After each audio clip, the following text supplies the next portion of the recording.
En Totus Podcast encontrarás contenido de diversa índole que seguro te va a proporcionar esos minutos de entretenimiento que nunca están de más. Gastronomía, historia y literatura. Ya en el programa sobre los caracoles ligamos la gastronomía a la historia. En este programa damos un paso más y añadimos la literatura. Hola, José. Buenas, Antonio. Eso es. En este programa viajamos otra vez en el tiempo y, además, nos sumergimos en una de las mejores obras de la literatura de todos los tiempos. Eso es, porque en esta nueva entrega de Empírica Culinaria vamos a encargar varias tapas. Marchando una de palominos. Hoy comamos y bebamos y cantemos y alegremos, que mañana lloraremos. A ver, perdona, José.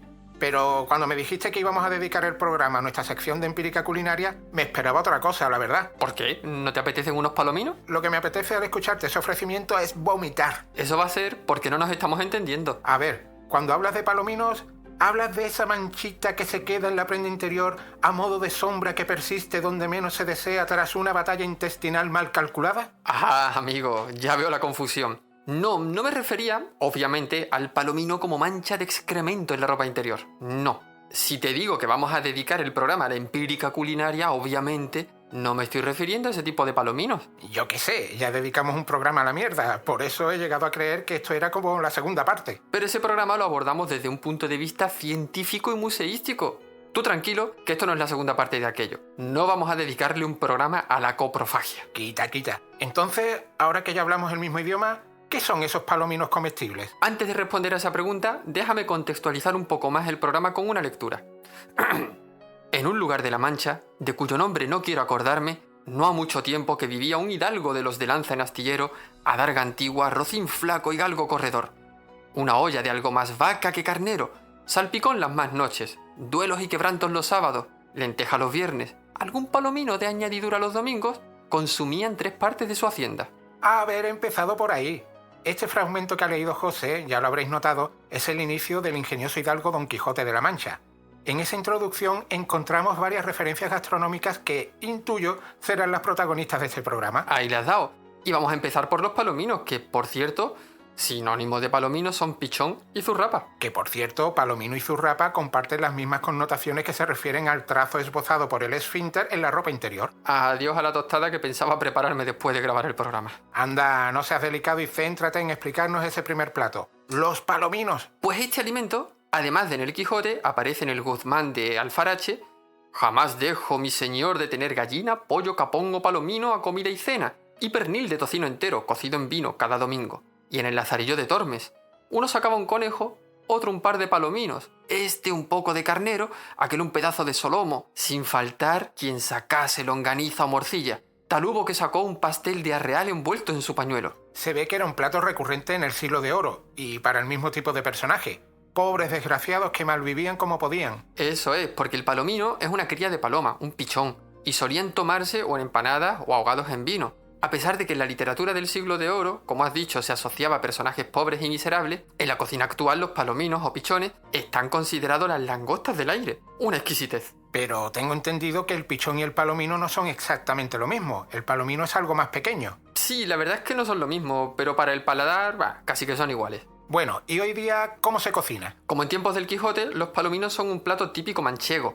La receta más común, según mis escasos conocimientos gastronómicos, es con aceite de oliva o manteca, cebolla, ajo, laurel, guindilla, harina, perejil, sal, pimienta, vino blanco o brandy y caldo o agua. Ya me van pareciendo más apetecibles.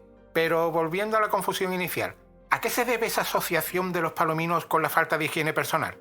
El caso de la zurrapa, como has dicho antes, derrape de excremento en la ropa interior, es más evidente. Pero con los palominos yo no lo tengo muy claro, así que voy a hacer un ejercicio de especulación etimológica. Palomino viene de paloma, que a su vez viene del latín palumbus. Este término, palomino, se usa también para plantas como el arrebol. Quiero decir, que la asociación de la paloma con otras cosas, por su forma o por sus connotaciones, es frecuente en nuestra lengua. Quizás, en el caso del palomino como excremento, la asociación venga por la mierda de las palomas o yo qué sé, quizás por la apariencia del plato. Buen ejercicio de especulación. Ni el Wall Street. Déjame a mí hablar de otras de las recetas de la cocina del Quijote. los duelos y los quebrantos. Hombre, como experto que eres en papas, sabía que te ibas a lanzar a por esa receta. Dale. Estamos ante otro plato tradicional de la comida manchega. En este caso los componentes son huevo revuelto, chorizo y tocino de cerdo entreverado. Un plato ligerito. Se recomienda un digestivo después de su ingesta. Lo curioso de este plato es que es de origen desconocido y la primera mención que tenemos de él es precisamente la que aparece en el Quijote. Si es que todo lo que se nos ocurre ya está dicho en Los Simpson y en el Quijote. Pero cuéntanos sobre su nombre. Para muchos estudiosos del Quijote, el nombre está ligado a la religión judía e islámica. Estas religiones prohíben el consumo de, entre otras, la carne de cerdo. De este modo, el duelo se refiere a esta prohibición de comer carne de cerdo y el quebranto a romper este ayuno impuesto por la religión. A propósito, hay un poema del judío converso al cristianismo Antón Montoro. Hice el credo y adorar, ollas de tocino grueso.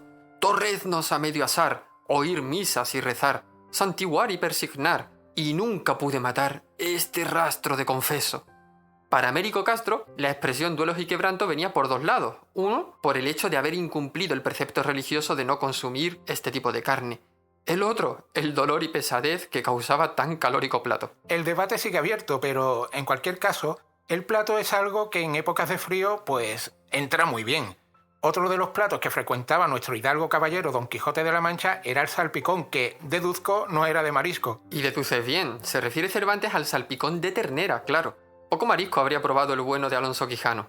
Se trataba de algo así como de un revuelto de carne de vaca o de carne de res, un plato muy típico en el Siglo de Oro entre las clases populares. Lo que muestra que don Alonso Quijano era un hidalgo venido a menos. Se ve que la hacienda de Don Quijote había conocido tiempos mejores y ahí estaba decayendo y languideciendo mientras su propietario recorría los campos de Castilla luchando contra gigantes y ejércitos de ovejas. Yo es que al escuchar la palabra salpicón, creo que le pasará a mucha gente, pienso directamente en marisco. Claro, porque hoy es un plato muy conocido y extendido en nuestra gastronomía, pero un salpicón no deja de ser un alimento de revueltos y picados.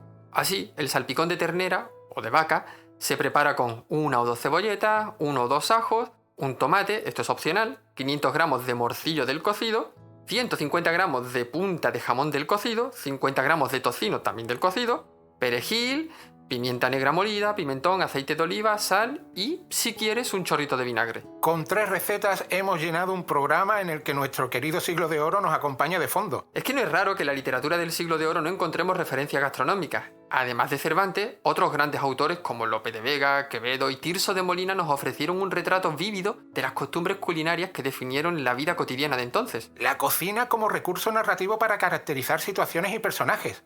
Lope de Vega, en la Dorotea, uno de los personajes, dice aquello de «Es menester que sepas que con el higo se bebe 3 veces». Pongo otro ejemplo porque lo que es menester es que ese comentario se diluya inmediatamente, que puede dar lugar a una interpretación confusa, como te pasó al principio con lo de los palominos. Eso es porque tú solo piensas en lo único.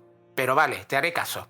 En otra obra de Lope de Vega, concretamente en la de El villano en su rincón, hace alusión a la comida sencilla pero sustanciosa del campo, incluyendo sopas y asados. Mucho mejor. Y mira, en el programa anterior mencionamos a Francisco de Quevedo y su obra La vida del buscón llamado Don Pablos, en una escena escatológica que sufre el protagonista.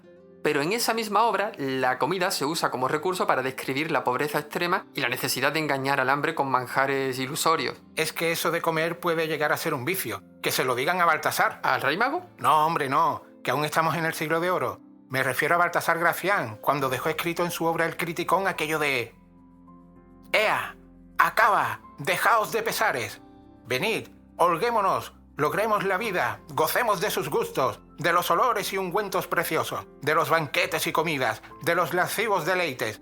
Mira que se nos pasa la flor de la edad, pasemos la edad en flor, comamos y bebamos, que mañana moriremos. Oh carne, llevarás tras ti todos los flacos, ociosos, regalones y destemplados. Reinarás sobre la hermosura, el ocio y el vino. Serás señora de la voluntad». Pues dejémonos de pesares y de hablar tanto de comida que otra vez termino con hambre después de grabar un programa. Y este nos ha quedado muy calórico. Espero que a la audiencia por lo menos se le haya abierto el apetito por leer o releer El Quijote, por ejemplo. ¿Vamos a picar algo? Venga, te voy a invitar a una tosta con zurrapa que tengo por ahí guardada desde hace tiempo. Espera, ¿de qué tipo de zurrapa me estás hablando? Tú pruébalo.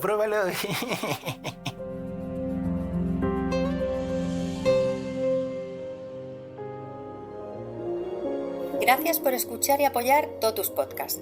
Síguenos en la web www.totuspodcast.com y en nuestras redes sociales. Hasta el próximo programa.